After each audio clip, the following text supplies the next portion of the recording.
thing. Just pull the trigger, son. It's going to be a little, you know, like, you don't know whether you should or you shouldn't, but you know that the pressure's on and you better do it. Okay? And you pick up the gun and then you point it. All right? Okay? Here we go. Free feet. Right now. So ridiculous. This is scary. Right there, I can start the dialogue. Come on.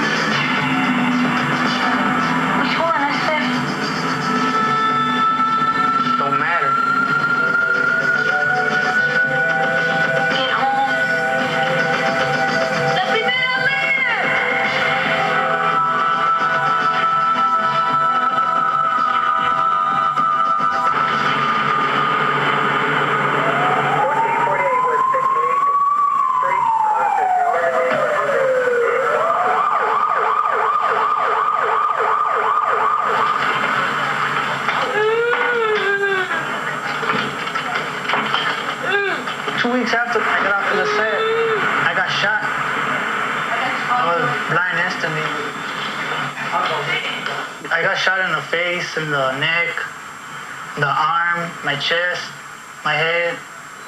It's kind of ridiculous being a victim of a drive-by shooting when I just done an act for a drive-by, you know? I didn't even get to see the movie. Joy is one of the gang members who acted in American Me, a movie I directed about Mexican-American gangs. What happened to Joey is typical of gang life in East Los Angeles. I grew up in this neighborhood. Gangs were active when I was a kid, but today the violence is much worse. Last year, there were over 800 gang-related murders in Los Angeles County alone.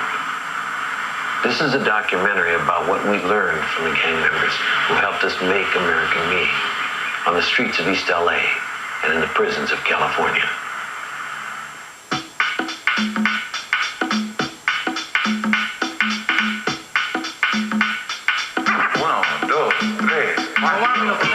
Tenemos una fiesta que hacer, sí, mamá. No, yo tengo que ir con los compañeros, tengo que hacer una fiesta nueva que tengo ahí. Hasta luego, mamá, me fui. Melo está en la casa. ¿Qué hay? A todas las muchachas, yo les digo hi. Salten en el piso, como una jeva, pero baila esta canción porque la letra es nueva. Y hasta que termine van a estar animados con especial dedicación para los que esperaron. En el medio por algo así tan rico. The name of the gang right here in the project is Big Hazard. We expand to the other side of White Side, to the roller coasters, towards Lincoln Park. And that's our area. This is All Hazard. Grandin has been here since the project's ever been built. The name of our gang is MC4s. Like you can see right there, it's MC Forceros. This is the heart of our neighborhood, Michigan Avenue, MC4s. As you can see right here, we had a mural, but the cops came and crossed the side. We are what you could say a big family, Big Hazard, you know? And if anything happens to one of our homeboys, we react by going into it. What happened? Who did it? And we will look for revenge. Another neighborhood comes down to our neighborhood and cross the side. That's where the trouble starts, you know?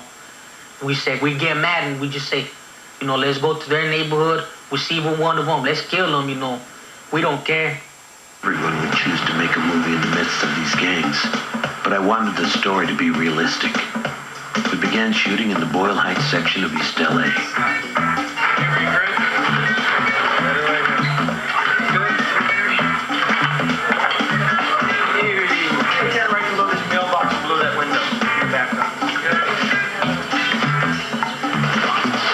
And now we've all made movies. The only difference between this movie and other movies is that we're stuck in between a war zone.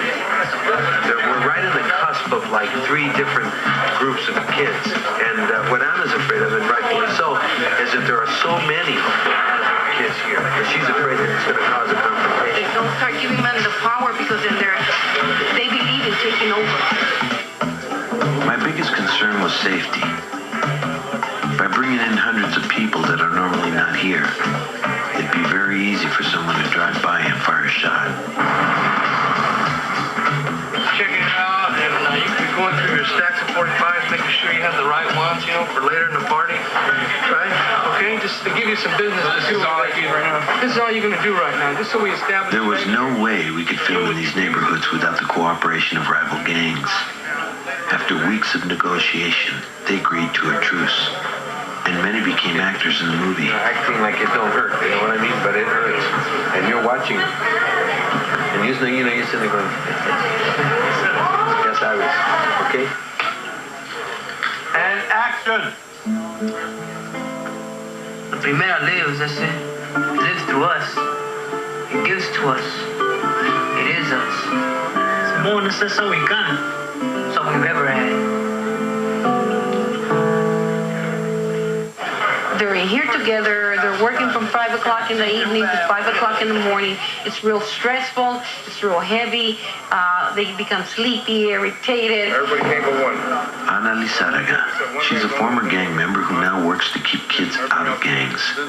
She's lost several family members to gang violence. How many have you got from Heather? Her job was keeping peace on the set. We have hired the kid that might just have been out of jail for 3 days and needed a job. We hired the kid that was pulling out of a game but didn't have the tools to pull out of the game. So they have a different experience. They're real excited in making this movie because each one of them had a role in a part in it. All right, Neto up there. Some of the kids also helped decorate the sets.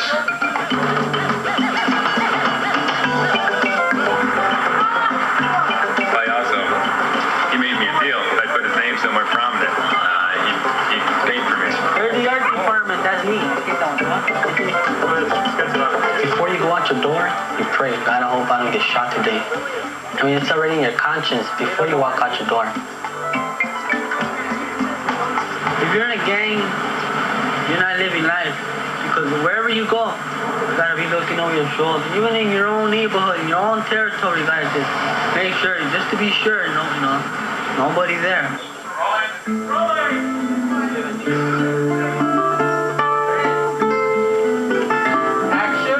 The gang members we worked with have a lot in common with the characters in American Me. The film follows the life of Santana. Santana's gang was his family. One night, Santana and his gang decide to test their machismo.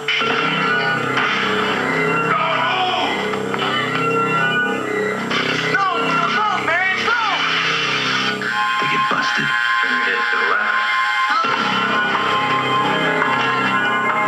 A short sentence in juvenile hall turns into 18 years in prison.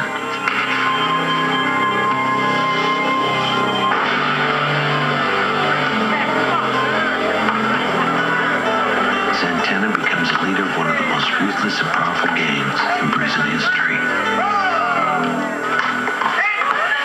Any one of these kids could turn out to be a Santana. Like him, they want to make a mark on the world. They're in search of identity, a sense of belonging.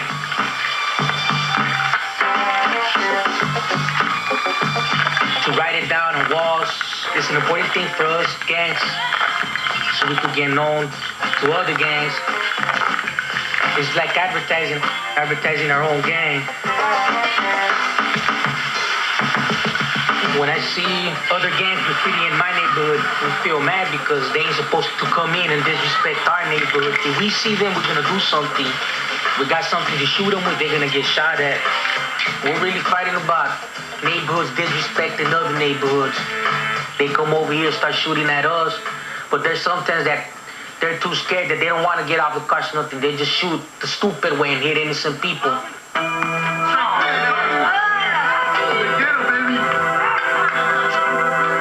This is the spot where they killed one of my homeboys, Tico. His name was Javier Gonzalez. He was shot 3 times by a 45 caliber gun. He passed away on April 8, 1990. It makes me angry because he was the one that started our neighborhood, MC4s. He was just like a brother to me, because I never had brothers. And he used to care for me a lot. We used to care for each other. He never let me down in any other way, not even to all the homeboys. I remember when we were just a couple of mocosos, causing trouble all the time and getting caught with babosos. But it was fun and we had so many good times. Me and you, we put our troubles behind. It was the two of us, kicking it day and night. Looking forward to the chance that we would get in a fight. Toe-to-toe street boxing, putazos cada día. Then we met up with some vatos that belong to a pandilla. They hit us up, where you from? I said, nowhere, man. They replied real quick and said, get jumped into a gang. Nosotros controlamos aquí, chavalas. We heard that you were tough as savage, que we call the balas. I looked at my carnal, my homie, my dog. Before I had a chance, the guys just hit him with the law. Ran up to homeboy and I gave him a putazo. But tremendo grupo todavía no hizo caso. They jumped me from behind. I tried to hold my ground. Before I knew it, man, my bitch body went down in the days. De verdad no me recuerdo. All I could remember was my homie sufriendo. It only lasted about a minute or two. But to me, it seemed like it will never be through. After they rushed us, they came and shook our vices. Now they respect us before they despised us. We're in a gang now, pues tomorrow. Me and my homie became too damn cholo. I remember you, homie. I remember you, homie. I remember you like if it was yesterday. It's a good thing that I'm still alive right now, bro. You know, I've seen people get killed right here in front of me. I seen it happen, you know, with my eyes. Then all of a sudden, we see another gang that was driving up slower. Everybody hit the floor. The shotgun rang. It was bang, bang, bang. I let out a rope because tenía dolor. I see my homeboy dying, man. I was crying, holding him tight because I was trying to keep him alive so the Lord wouldn't take him. His heart stopped beating, so I started to shake him. I said, please, don't die, mi carnal. If you do, then everybody van a pagar. He was finding Jenny. Jenny at the double said, take care of my heifer because it's her that I love. Man, I went crazy. What would you do if you see your child homie down in front of you? I remember you, homie. I remember you, homie. I remember you like if it was yesterday. Yes, I do. Yeah, I remember. We're headed into probably the hardest point of the shoot. We now know that in the last week, there have been 3 deaths in the 2-block radius in which we're working, none connected with us. We've been very, very fortunate, and we want to just intensify that good luck that we've had by taking some more precautions. Worst case scenario would be a drive-by shooting. Some of the things we look for are vehicles that are continually going by a couple, 3 times. The type of vehicle, you know, a low rider, and just keeping your eyes open, staying on top of them, and not letting them get the drop on you.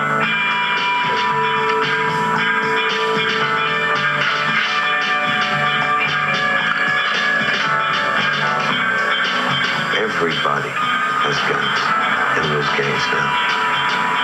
They really like it. They like that power, and they like the feeling of firing randomly into people who have nothing to do with anything. And it becomes a high. It's something that's not going to go away right away. On the murder scene, another frustrating gang-related suspect slain. Victim, a young product of the project system.